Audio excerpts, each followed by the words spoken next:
Hello friends, welcome back to Nityavesh. तो चलिए, सुबह के 8 बज चुके हैं और इस वीडियो के अंदर हम करने वाले हैं साइकोलॉजी की क्विज़, जो कि मैं लेके आती हूँ सुबह सुबह आपके लिए, ताकि आप ये क्विज़ लगा करके अपनी जो प्रिपरेशन लेवल है उसको परख सकें और अपनी तैयारी को और बेहतर कर सकें। तो बेहद ज़रूरी है कि आप सारी वीडियो के को पूरा देखें, सारे क्विज़ लगाएं, अटैम्प्ट करें और अपने आप को एनालाइज करें कि कितने क्वेश्चन आपको आ रहे हैं और कितने रॉन्ग हैं। तो अगर रॉन्ग हो तो टेंशन नहीं लेना, घबराना नहीं है, उन कमियों को निकाल के बाहर करना है, मेहनत करनी है। तो चलिए स्टार्ट करते हैं। फर्स्ट क्वेश्चन है, इनमें से कौन सी समस्या शिक्षा मनोविज्ञान के क्षेत्र में आती है? शिक्षा मनोविज्ञान के क्षेत्र में कौन सी समस्या आती है? ऑप्शंस है शैक्षणिक पिछड़ापन, शिक्षकों की अनुपस्थिति, शिक्षा का गिरता स्तर, विद्यालय में बच्चों का कम नामांकन। तो शिक्षा मनोविज्ञान के क्षेत्र में कौन सी समस्या आती है इसके क्षेत्र में? तो इसका आंसर गैस कीजिए। तो इसका जो राइट आंसर होगा वो होगा ऑप्शन ए, शैक्षणिक पिछड़ापन। ये शिक्षा मनोविज्ञान के क्षेत्र में आता है, बाकी तीन इसके क्षेत्र में नहीं शामिल होते। नेक्स्ट क्वेश्चन है, बुद्धि परीक्षण की कार्यवाही श्रृंखला बनाने वाले प्रथम व्यक्ति थे। जो बुद्धि परीक्षण के लिए जो कार्यवाही श्रृंखला बनाई थी उसमें प्रथम व्यक्ति कौन थे जिन्होंने बनाई थी? ऑप्शन है बिने, रूबेन, वैक्सलर या स्पीयरमैन। तो ऑप्शन आपको दिए गए हैं, राइट आंसर देखिए कौन सा होगा। तो आपने आंसर गैस कर लिया होगा आई थिंक।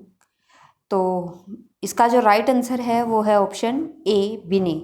बिने ने प्रथम व्यक्ति थे जिन्होंने बुद्धि परीक्षण की कार्यवाही श्रृंखला बनाई थी। तो ये अच्छी चीज़ है।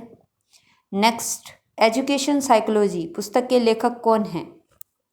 एजुकेशन साइकोलॉजी ये पुस्तक के लेखक कौन हैं?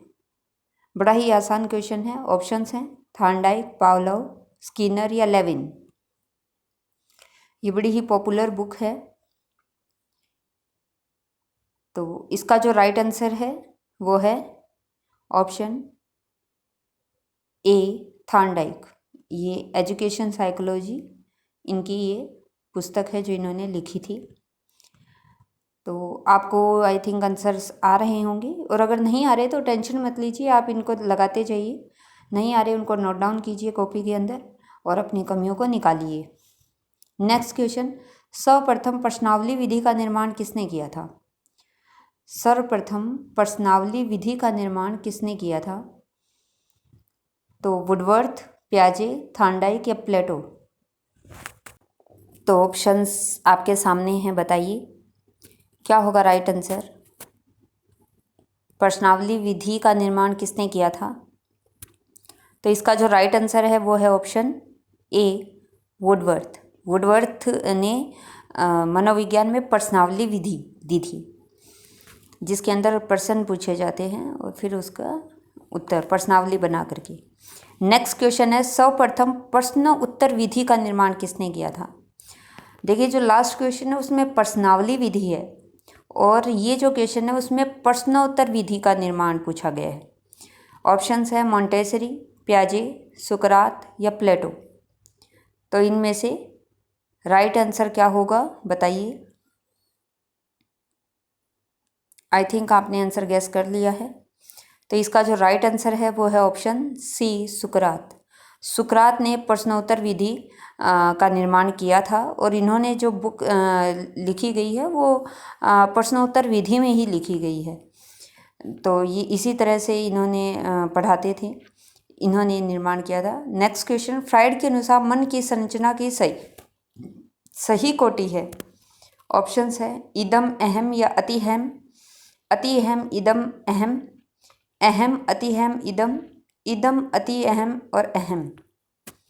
तो इसमें से सही कोटि कौन सी है, मतलब सही क्रम कौन सा है? तो फ्राइड की थ्योरी मैंने आपको बहुत अच्छे से समझाई है, सारे उसके वीडियोस है। अगर आपको फ्राइड की थ्योरी नहीं आ रही है, ये आंसर नहीं आ रहा, तो आपको उस वीडियो को ज़रूर देखना चाहिए और इसका राइट आंसर है ऑप्शन ए, इदम, अहम और अतिहम, ये सही क्रम है। नेक्स्ट है परियोजना विधि के जन्मदाता है। परियोजना विधि के जन्मदाता हैं, ऑप्शंस है किलपैट्रिक, पेस्ट्रोलॉजी, स्पेंसर, डीवी। तो कौन इस विधि के जन्मदाता माने गए हैं? तो इसका आंसर होगा ऑप्शन ए, किलपैट्रिक। इनको परियोजना विधि का जन्मदाता माना जाता है।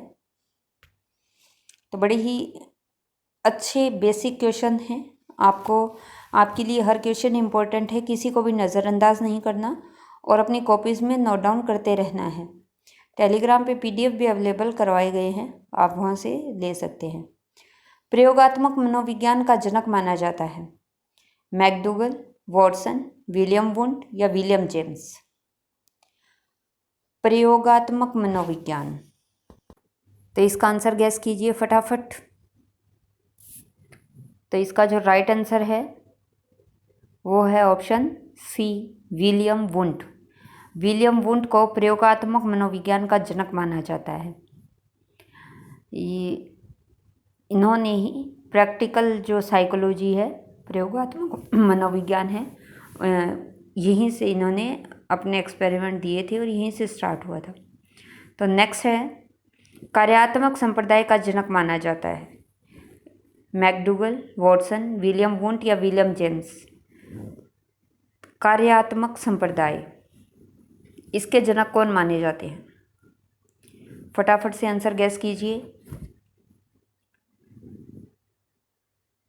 तो आई थिंक आपने आंसर गैस कर लिया है। तो इसका जो आंसर है, जो राइट आंसर है वो है option D, William James. William James को कार्यात्मक संप्रदाय का जनक माना जाता है। तो नेक्स्ट क्वेश्चन है केस हिस्ट्री मेथड का सर्वप्रथम प्रयोग करने वाले मनोवैज्ञानिक थे। केस हिस्ट्री मेथड, हाइडमैन, जॉन लॉक, टिस्नर या वॉटसन। केस हिस्ट्री मेथड ये किसने इस्तेमाल किया था? सबसे पहले तो आपने आंसर गैस कर दिया होगा। तो इसका जो राइट आंसर है वो है ऑप्शन ए, हाइडमैन। हाइडमैन को केस हिस्ट्री मेथड का इन्होंने सर्वप्रथम इसका प्रयोग किया था। ये पहले मनोवैज्ञानिक थे जिन्होंने इस मेथड का इस्तेमाल किया। तो चलिए, ये आपकी आज की क्विज़ थी जो आपने लगा ली है, और अब आपको अपने आप को एनालाइज करना है कि इन क्विज़ के अंदर से कितनी आपकी सही हुई और कितनी गलत हुई है।